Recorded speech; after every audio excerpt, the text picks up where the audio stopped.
السلام علیکم رحمۃ اللہ وبرکاتہ۔ بسم اللہ الرحمن الرحیم۔ اس نے صرف ایک بار کہا، یا اللہ، میرا ایک ہی بیٹا رہ گیا تھا، وہ بھی تیرے نام پر قربانی کے لیے پیش کر دیا ہے، میں اکیلی رہ گئی ہوں۔ یہ دعائیں بھی بے اثر نہیں جا رہی تھی۔ اسامہ بھی جاگ اٹھا تھا اور باہر نکل آیا تھا۔ اس نے لوگوں سے سنا کہ مجاہدین دیوار پر آ گئے ہیں اور اب کوئی رومی فوج اوپر نہیں جا سکتا۔ نیچے جب مشالیں جلی تو اوپر دیوار پر مجاہدین نے بھی مشالیں جلا لی۔ اس سے نیچے کے لوگوں پر اور زیادہ دہشت طاری ہو گئی۔ اسامہ کو تو معلوم ہی نہیں تھا کہ تھیوڈور کے فیصلے کے مطابق یہ اس کی زندگی کی آخری رات ہے، لیکن اللہ کے فیصلے نے زمین پر رہنے والوں کے تمام فیصلے رد کر دیے تھے۔ اسامہ کی ماں کے سینے سے نکلی ہوئی یہ فریاد کہ میں اکیلی رہ جاؤں گی، اللہ نے سن لی تھی۔ وہ تھیوڈور جس نے اسامہ کی سزائے موت کا فیصلہ سنا دیا تھا، شہر کے اندر بھٹکتا پھر رہا تھا۔ اپنی فوج پر اس کی کمانڈ ختم ہو چکی تھی۔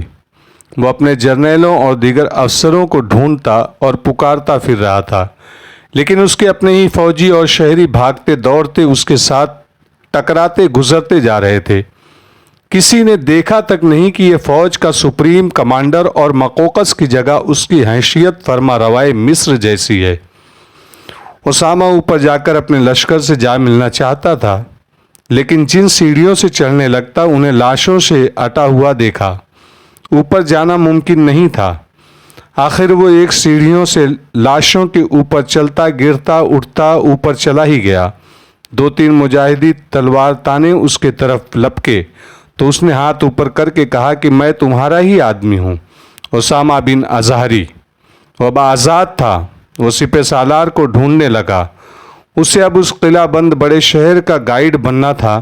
اس نے معلوم کر دیا تھا کہ اسلحہ خانہ کہاں ہے، خزانہ کہاں ہے، اور اس طرح کچھ اہم اور ڈھکی چھپی جگہیں تھی جو اس نے دیکھ لی تھی۔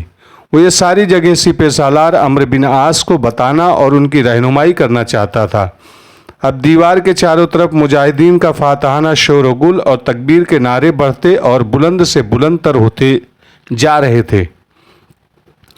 تمام مورخوں نے لکھا ہے کہ رومی فوج کا دم خم بڑے ہی تیزی سے ٹوٹ پھوٹ رہا تھا۔ یہ تو ہونا ہی تھا۔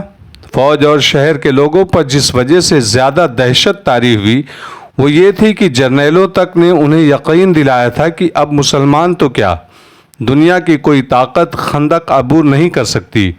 رومی فوجی اور شہری حیرت زدہ تھے کہ مسلمان آخر کس طرف سے آئے ہیں۔ مجاہدین اسلام کے متعلق رومی فوج میں یہاں تک کہا سنا جا رہا تھا کہ انہیں جنات کی طاقت حاصل ہے یا جنات ان کے ساتھ رہتے ہیں۔ یہ تاثر مجاہدین کی پہلی فتوحات سے پیدا ہوا تھا۔ اب بابلیون میں لوگ اسے سچ ماننے لگے، اور ان میں جو سب سے زیادہ خوف زدہ تھے انہوں نے یقین کے ساتھ کہنا شروع کر دیا تھا کہ مسلمانوں کو جنات کی مدد حاصل ہے، ان کے مقابلے میں کوئی نہ آئے۔ کئی فوجی قلعے کی دیوار والے دروازے کی طرف چلے گئے۔ وہ اس دروازے سے بھاگ نکلنا چاہتے تھے۔ انہیں امید تھی کہ کشتیاں تیار ہوگی اور وہ انہیں دریا کے وسط والے جزیرے تک پہنچا دے گی، لیکن وہ دروازہ کھولا نہیں جا رہا تھا۔ وہاں جو رومی فوج پہرے پر موجود تھے وہ کہتے تھے کہ دروازہ کھولا تو مسلمان اس طرف سے اندر آ جائیں گے۔ ایک روایت یہ ہے کہ زبیر بن العوام چند ایک مجاہدین کے ساتھ نیچے چلے گئے اور قلعے کے 2-3 دروازے کھول دیے، لیکن یہ روایت سے معلوم نہیں ہوتی، کیونکہ معروف اور مستند تاریخ نویس طبری نے کچھ قاطع اعتماد حوالے دے کر اور کچھ استدلال کا سہارا لے کر لکھا ہے کہ جرنیلوں نے اپنی فوج کی افراتفری شہریوں کی نفسا نفسی دیکھی اور پھر یہ دیکھا کہ مسلمانوں کا پورا لشکر دیوار پر آ گیا ہے اور رومی فوج دیوار پر جا ہی نہیں سکتی اور بھاگنے کے راستے دیکھ رہی ہے، تو جرنیلوں نے اعلان کر دیا کہ جو کوئی دروازہ کھولنے کی کوشش کرے گا اسے قتل کر دیا جائے گا۔ طبری نے یہ بھی لکھا ہے کہ جنرل تھیوڈور کے حکم سے نیچے سے اعلان کیا گیا کہ وہ مقابلہ نہیں کریں گے اور صلح کی بات کرنا چاہتے ہیں۔ ڈر کے مارے کوئی قاصد اوپر نہیں جا رہا تھا۔ طبری کی تحریر سے یہ بھی پتہ چلتا ہے کہ سپہ سالار عمرو بن عاص بھی دیوار پر آ گئے تھے۔ انہوں نے تھیوڈور کا اعلان سنا تو اس کے جواب میں اعلان کر دیا کہ جرنیل اوپر آ جائے اور بات کرے۔ ہم یہاں کا سارا خزانہ تمہارے حوالے کر دیں گے۔ تھیوڈور نے اعلان کر دیا، یہ لے کر دیوار سے باہر کو اس طرح اتر جاؤ جس طرح چڑھے تھے، اور خندق کے حدود سے بھی نکل جاؤ۔ اس کے علاوہ کچھ اور چاہیے تو ہم وہ بھی پیش کر دیں گے۔ ہمیں جو کچھ چاہیے اب وہ ہم خود ہی لے لیں گے۔ عمرو بن عاص نے اعلان کر دیا، ہم دیوار سے باہر کو نہیں اندر کو اتریں گے، 2-3 جرنیل اوپر آ جائیں۔ اس کے ساتھ ہی عمرو بن عاص نے چند ایک مجاہدین کو حکم دیا کہ دیوار کے چاروں طرف یہ اعلان کرتے جائیں کہ شہر کے لوگ نہ بھاگیں، ان کی جان و مال کی پوری حفاظت کی جائے گی، انہیں امان دی جائے گی، اور ہمارے لشکر کا کوئی فرد کسی گھر میں داخل نہیں ہوگا، اور سب کی عزت کا پورا پورا خیال رکھا جائے گا۔ ہم اوپر آ جائیں؟ جنرل تھیوڈور نے بلند آواز سے کہا، لیکن اس کی کیا ضمانت کہ ہمیں گرفتار یا ہلاک نہیں کر دیا جائے گا؟ گرفتار یا ہلاک کرنا ہو تو ہم نیچے آ کر بھی کر سکتے ہیں۔ سپہ سالار عمرو بن عاص نے اب کے کسی اور سے کہلوانے کی بجائے خود اوپر سے جھک کر نیچے دیکھا اور کہا، یہ ہے کوئی تم لوگوں کو ہم سے بچانے والا؟ ہم مسلمان ہیں، وہی کرتے ہیں جو ہم زبان سے کہتے ہیں، ہم دھوکے میں قتل نہیں کیا کرتے، بے دھڑک اوپر آ جاؤ۔ جنرل تھیوڈور اس جگہ کھڑا تھا جہاں سے عمرو بن عاص اوپر سے جھک کر بات کر رہے تھے۔ تھیوڈور نے جنرل جارج کو اپنے ساتھ لیا اور قریبی سیڑھیوں سے اوپر چڑھنے لگا، لیکن سیڑھیاں لاشوں سے اٹی پڑی تھی۔ تھیوڈور نے اپنے محافظ دستے سے کہا کہ وہ لاشیں گھسیٹ کر نیچے پھینکے۔ محافظوں نے بڑی تیزی سے رومی فوجیوں کی لاشیں گھسیٹ کر نیچے پھینکی اور دونوں جرنیل اوپر چلے گئے۔ صلح کی شرائط طے کرنے کے لیے عمرو بن عاص رومی جرنیلوں کے ساتھ مجاہدین سے دور ہٹ گئے۔ اب بتاؤ کیا چاہتے ہو؟ عمرو بن عاص نے پوچھا۔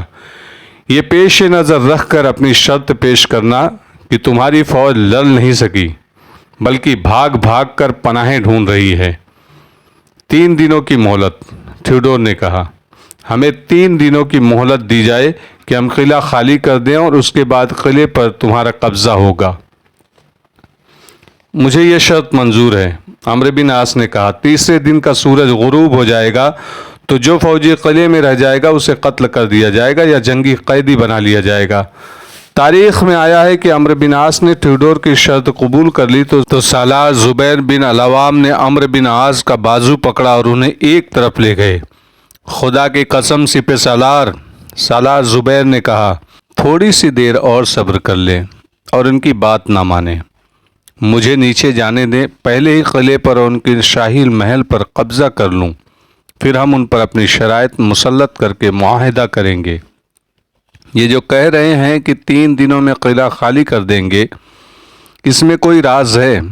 ابھی ان کے ساتھ معاہدہ نہ کریں، انہیں نیچے بھیج دیں اور ہم اپنے طور پر قلعے پر باقاعدہ قبضہ کریں گے۔ ہو سکتا ہے ہم انہیں کہیں کہ اپنی آدھی فوج یا اس سے کچھ کم ہماری قید میں دیں اور قلعے سے نکل جائیں۔ نہیں زبیر بن العوام، عمرو بن عاص نے کہا، میں تمہارا مشورہ اچھی طرح سمجھتا ہوں اور تم جو کہہ رہے ہو ہونا یہی چاہیے، لیکن میں امیر المومنین کے حکم کا پابند ہوں۔ امیر المومنین کا حکم ہے کہ دشمن تمہارے آگے جھک جائے اور صلح کی پیشکش کرے تو فوراً قبول کر لو۔ دوسری بات یہ ہے کہ مزید خون بہائے بغیر ہم اپنا مقصد پا سکتے ہیں تو کیوں نہ ابھی جنگ روک دیں؟ ہمیں مجاہدین کی جانیں اور ان کا خون بچانا ہے۔ قلعہ تو ہم نے لے ہی لیا ہے۔ سپہ سالار اور سالار زبیر نے آپس میں صلاح مشورہ کر کے وہ شرائط طے کر لی جو ان رومی جرنیلوں سے منوانی تھی۔ دونوں ان کے پاس جا کھڑے ہوئے۔ قلعہ خالی کرنے کے لیے ہم تمہیں 3 دن دیتے ہیں، عمرو بن عاص نے تھیوڈور سے کہا۔ قلعہ خالی ہونے تک تم دونوں یہاں ہمارے پاس یرغمال کے طور پر رہو گے۔ قلعے میں جو اسلحہ ہے اور جو خزانہ ہے اور جو دیگر مال و دولت ہے، تم اس میں سے کچھ بھی نہیں لے جا سکو گے، یہ سب مسلمانوں کا مال غنیمت ہوگا۔ فوج بغیر ہتھیار کے قلعے سے نکلے گی۔ دونوں جرنیلوں نے بلا حیل و حجت میں شرائط قبول کر لی، اور اس سے ظاہر ہوتا تھا کہ وہ کس قدر مجبور اور کمزور ہو چکے ہیں۔ وہ تو جیسے اپنی صرف جانیں بچانے کی فکر میں تھے۔ عمرو بن عاص نے انہیں کہا کہ وہ اوپر سے ہی نیچے حکم بھیجیں کہ خندق پر پل ڈال دیے جائیں۔